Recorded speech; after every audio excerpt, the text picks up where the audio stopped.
71 गाने ऐसे हैं जिनका सुनना भी कुफ्र है, जिनका गाना भी कुफ्र है। जितने लोग आए हो इस पैगाम को लेकर जाओ, अपने बच्चों की तहजीब को, अपने बच्चों के कैरेक्टर को सुधारने की कोशिश करो। 71 गाने उस जमाने में थे, अब तो 171 गाने हो गए हैं जिनका सुनना भी कुफ्र है, जिनका गाना भी कुफ्र है।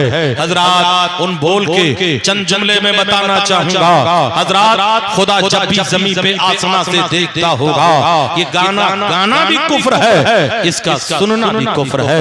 ये मुफ्ती साहब यहाँ तशरीफ फरमा है, सिराज चिश्ती बड़ी जिम्मेदारी के साथ अर्ज कर रहा है, खुदा भी ना जाने तो हम कैसे जाने, इसका सुनना भी कुफ्र है, इसका गाना भी कुफ्र है। हजरात खुदा भी न जाने कैसी कैसी बातें माज़अल्लाह शायर कहा करता है, इसीलिए मज़मूम शायरी करने वाला शायर जहन्नम का कुंदा बना दिया जाएगा। हजरात कव्वालियों को सुनने वालों, कव्वाल कव्वालाएं कुफ्र बका करती है। अगर आपने ताली बजा दिया, हंस दिया और वाह वाह कह दिया, तुम्हारे बेईमान का जनाजा निकल जाएगा। मोमिन हो तो मोमिन कामिल बनकर के जिया करो। आज हमारे बच्चों के रिंगटोन में एक मकरूह जुमला चल रहा है, तुझमें रब दिखता है, माज़अल्लाह इस जुमले को सुनना भी कुफ्र है, इसका गाना भी कुफ्र है। कुछ आए हो तो पैगाम लेकर के जाओ। मेरे नबी फरमाते हैं अगर अज़ान हो रही हो तो मुसलमान आपस में गुफ्तगू कर रहे हो तो खतरा है कहीं वो मरे तो काफिर होकर के न मरे। ऐ मोबाइलों पे नगमे सुनने वालों, अज़ान की आवाज सुनकर टेलीविजन देखने वालों, अज़ान की आवाज सुनकर कान में हेडफोन लगा करके गाना सुनने वालों, तबाह कर दिए जाओगे। तुम्हारी दास्तान भी दुनिया में बाकी न रहेगी, फना कर दिया जाओगे। इसलिए जियो तो मतलब के आला हजरत न जियो, मरो तो मतलब के आला हजरत। मुसलमानों सिर्फ नारा लगा लेने से जन्नत नहीं मिलने वाली, जन्नत के लिए तुम्हें आमाले हसना भी करना पड़ेगा।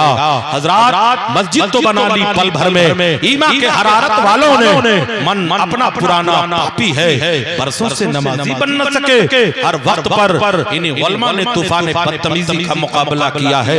हजरात आज बरेली के ताजदार का उर्स था, आज की रात जो गुजरी है, आज की रात जो गुजरी है, बड़ी कल वाली जो रात गुजरी है बड़ी बरकत वाली रात थी, इसलिए कि सरकार आला हजरत की बारगाह में खिराज अकीदत पेश किया गया था। हजरात ये वो लोग हैं जिन्होंने हर तूफान बदतमीजी का मुकाबला किया है। जब भी इस्लाम पर कोई बुरा वक्त आया है, बरेली के उलमा ने आगे बढ़कर के उस तूफान का मुकाबला किया है। थोड़ी देर बरेली की उस खिदमत पर एक झलक डालकर मैं अपनी तकरीर को अपने असली मौजू की तरफ लेकर के चलना चाहूंगा। मैंने कहा मेरे नबी ने फरमाया है मैं तुम्हारे दरमियान दो भारी चीजों को छोड़कर जा रहा हूँ, एक कुरान और दूसरे अहले बैत। अज़मत कुरान पर हमने थोड़ी देर गुफ्तगू की। हजरात अब बरेली की बात आ गई है, बरेली यहाँ से ज्यादा दूर भी नहीं है, वो बरेली की अज़मत की बात आ गई है। एक तारीख का चैप्टर पलट करके दिखाना चाहूंगा। एक मैडम की हुकूमत इसी भारत में थी जब इमरजेंसी नाफिज किया गया था, जब भारत के मुसलमानों पर नसबंदी को कंपलसरी कर दिया गया था। वो बूढ़े आज भी जिंदा हैं जिन्होंने अपने आप को बचाने के लिए जंगल का सहारा लिया, बावड़ी का सहारा लिया, कुएं का सहारा लिया, बंद कमरों का सहारा लिया और अपने आप को बचाए। हजरात उस नसबंदी के जायज होने पर दारुल देवबंद के मुफ्तियों ने भी फतवा दे दिया था, सहारनपुर के मुल्लाओं ने भी फतवा दे दिया था, नदवा का काना दज्जाल भी जितने नसबंदी को जायज करार दे दिया था।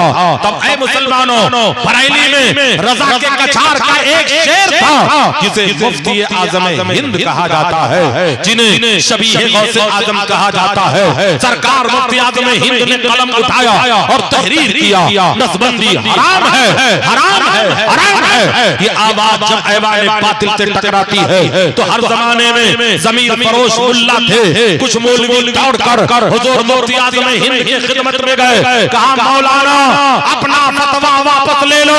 मुफ्ती आजम हिंद के तेवर ने कहा था ये बरेली है या फतवा नहीं किया जाता है, जरूरत पड़ती है तो बदल दिया जाता है। बरेली के मानने वालों जियो तो मतलब के आला हजरत पर जियो, मरो तो मतलब के आला हजरत। सब उनके जलने वालों के गुल हो गए चिराग। अहमद रजा की शम्मा फरोजा है आज भी। हजरात ये मुल्क हिंदुस्तान है जिसे हमें मोहब्बत करना चाहिए। वतन से मोहब्बत करना मेरे पैगंबर की सुन्नत है, मेरे नबी की सुन्नत है। अपने वतन से मोहब्बत करो, अपने सरहदों सीमा से मोहब्बत करो, अपने सरहदों सीमा की हिफाजत करो, अपने संविधान से मोहब्बत करो। हजरात वतन से मोहब्बत करना मेरे पैगंबर की सुन्नत है। खून दिल दे के निखारा है, रुखे खरगे गुलाब हमने गुलशन को सजाने की कसम खाई है। ऐ मुसलमानों, मेरे आका ने फरमाया था मुझे हिंद से ठंडी हवा मिल रही है, मुझे हिंद से ठंडी हवा मिल रही है। हजरात यही ठंडी हवा यही आपके पड़ोस में सरहिंद है, जहां मुजद्दिद अल-फिसानी रहमतुल्लाह ताला अलैह का मज़ार पुरअनवार है, जिनके जवाल रहमत में आप जी रहे हो।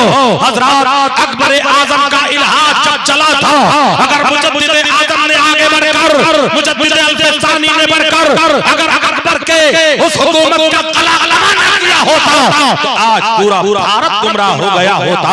हजरात वो अपनी कब्र में बैठ करके हमारे दिलों पर हुकूमत कर रहे हैं। तुम हजरत मुजद्दिद अल-फिसानी शायर अहमद सरहिंदी के जवाल रहमत में जिंदगी गुजार रहे हो। अपने हर मजलिस में उन्हें याद किया करो, हर महफिल में उन्हें याद किया करो, जब भी नियाज़ फातिहा किया करो तो सरकार मुजद्दिद अल-फिसानी के रूह को इसाले सवाब पेश किया करो। वरना अकबर जैसे जालिम आजम थे। ऐ लोगों, दीन इलाही का खात्मा करने का काम अगर किसी ने किया था तो हजरत मुजद्दिद अल-फिसानी शायर अहमद सरहिंदी फारूकी रज़ियल्लाहु ताला अन्हु ने किया था। मुसलमानों, जियो तो नबी का वफादार बन करके जियो, मरो तो नबी का वफादार बन करके मरो। अगर हमने करामत का बयान किया तो कहेंगे करबला पर तो मौलवी बोला ही नहीं। आओ इलाज बिल मिस्र करना चाहता हूँ। अब जरा बोलो जरा सुभान अल्लाह। ऐ इश्क तेरे सदके चलने से छूटे सस्ते, जो आग बुझा देगी वो आग लगाई है। मेरे हुसैन से मोहब्बत करने वालों, मेरे आका से मोहब्बत करने वालों, करबला के ताजदार से मोहब्बत करने वालों, करबला के तपते हुए सहरा में इमाम पाक ने अपने कबीले को कुर्बान करके अज़मत इस्लाम को बचाया था, इस्लाम को बचाया था।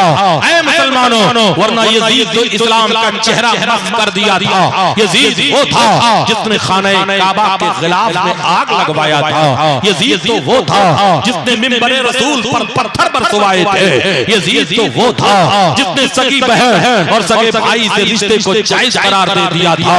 मगर मेरे हुसैन करबला में तख्तो ताज के लिए नहीं गए थे, अज़मत कुरान को बचाने के लिए गए थे, शरीयत को बचाने के लिए गए थे, कानून मुस्तफा की हिफाजत के लिए गए थे। आज उन्हीं के नाम पर दीवानों ने जश्न मोहब्बत को सजाया है।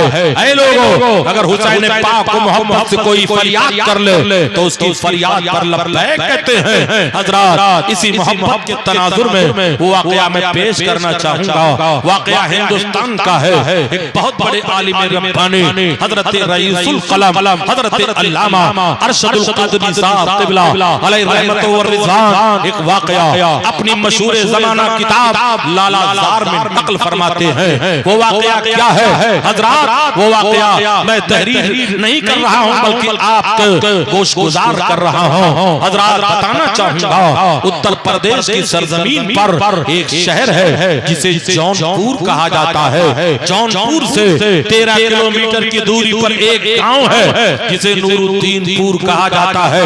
हजरात उसी नूरुद्दीनपुर का एक वाकया है, बताना ये चाहूंगा। एक सैयदों का घराना रहा करता था।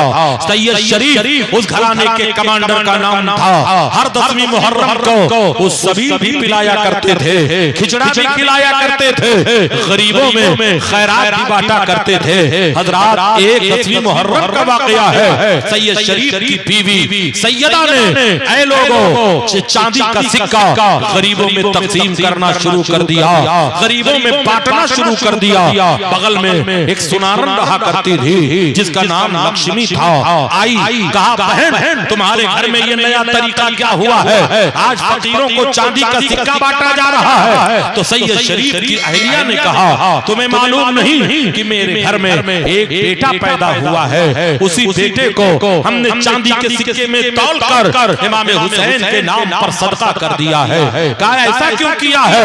कहा मेरे घर में माँ कह करके पुकारने वाली कोई औलाद नहीं थी। गुज़िश्ता यौम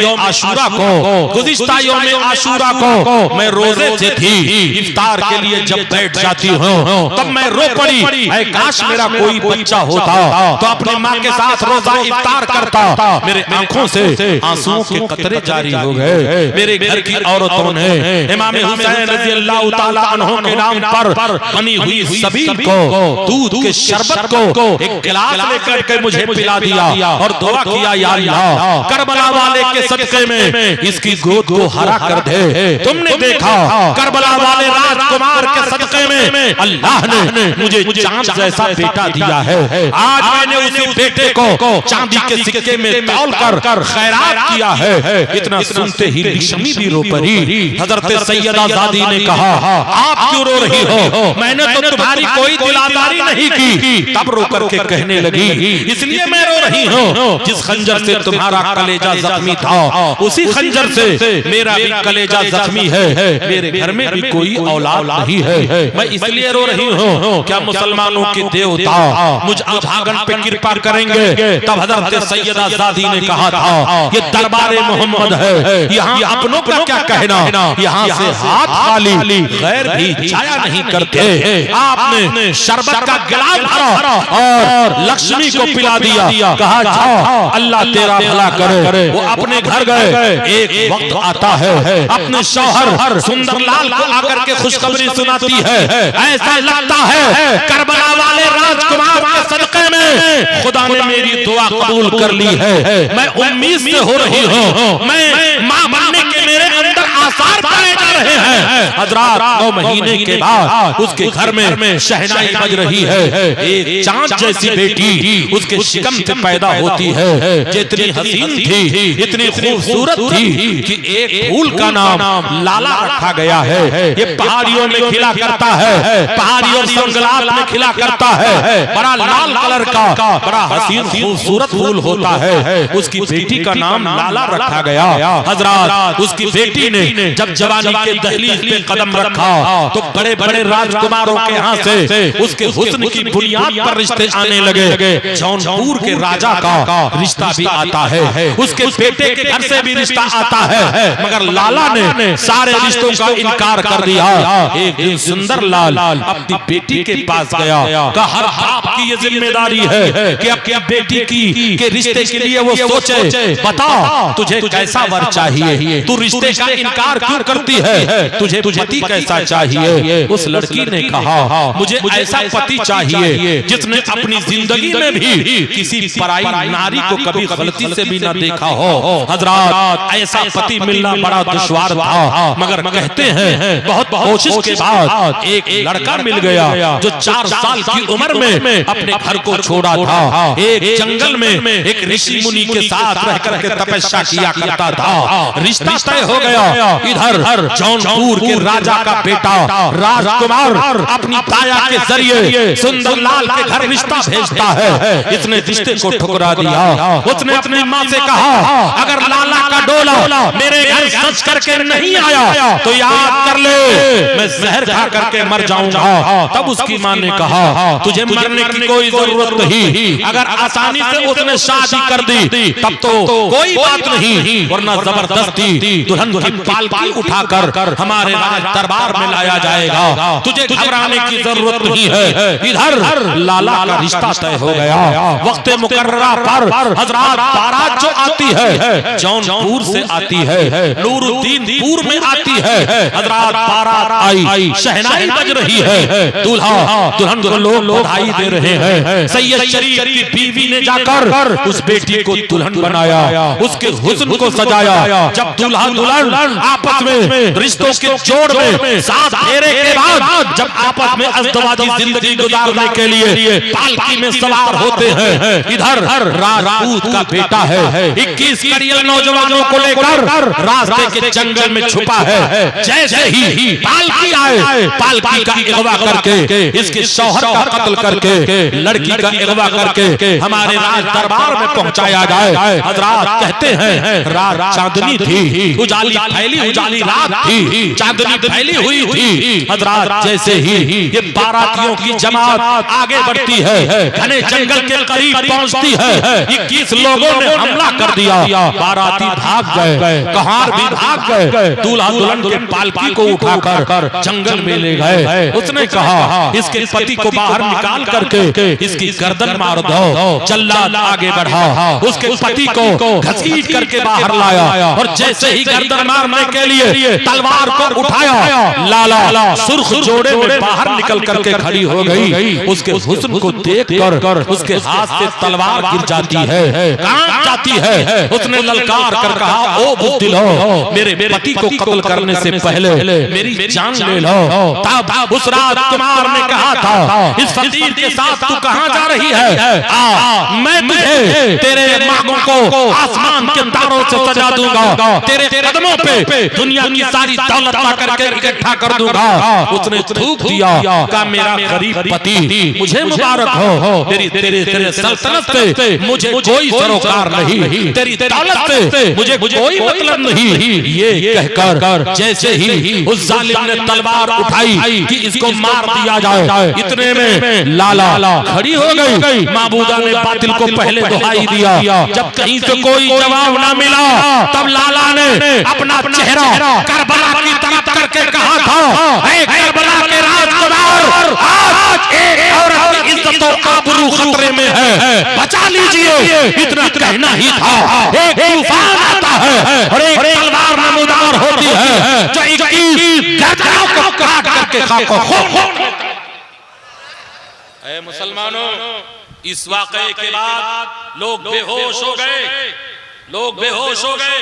हजरात इस वाक़े के बाद जब ये दोनों अपने आप को बेहोशी से सर को उठाते हैं, सोचते हैं कि बीवी का कत्ल हो चुका है, बीवी सोचती है पति का कत्ल हो चुका है, मगर दोनों मुस्कुरा रहे हैं। पूरे गांव में शोर मचा है, गांव वाले भी पहुंच गए और जौनपुर वाले लोग भी पहुंच गए। तब उस औरत का बयान है, मैंने क्या देखा, एक नकाब पोश है जिसका चेहरा रात की चांदनी में ऐसे लग रहा था जैसे काली बदलियों में 14 का चांद नमूदार हो चुका हो।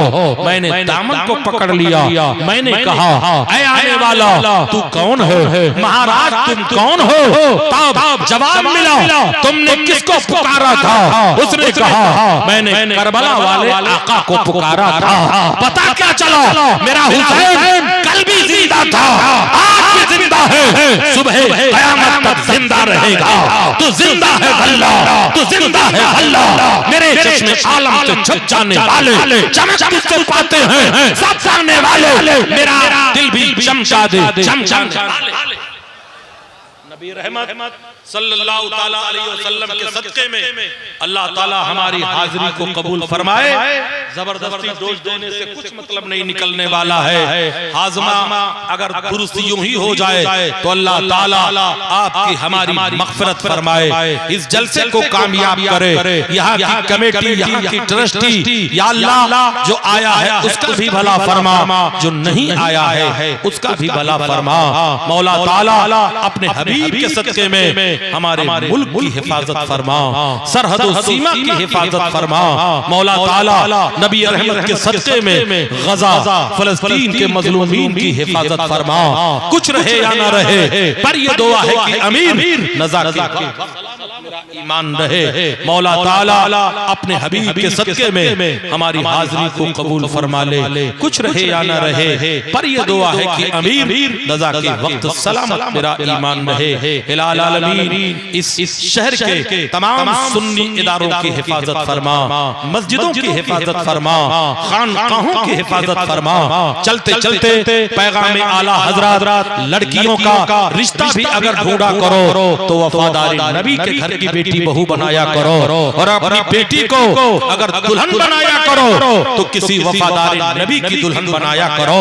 और मुसलमानों ज़बीहा भी खाया करो तो सुन्नी मुसलमान के हाथ का ज़बीहा खाया करो। जनाजा भी पढ़ा करो तो मसलक के आला हजरत के फॉलोअरों का जनाजा पढ़ा करो। हजरात कुछ रहे या न रहे पर यह दुआ है कि अमीर रज़ा के वक्त सलामत मेरा ईमान रहे। दयाले शौक से एक आफताब आया है, उठो ए जिंदा दिलो इनकलाब आया है। ये तख्तो ताज को तेरे उखाड़ डालेगा, ये आज पर्दे जुल्मत को फाड़ डालेगा। सुकून से हमसे मिलोगे तो चैन वाले हैं, यजीद तुम हो तो हम भी हुसैन वाले हैं। अल्लाह ताला अपने हबीब के सदक़े में हमारी हाजिरी को कबूल फरमाए। वमा अलैना इल्लल बलाग। अस्सलाम वालेकुम।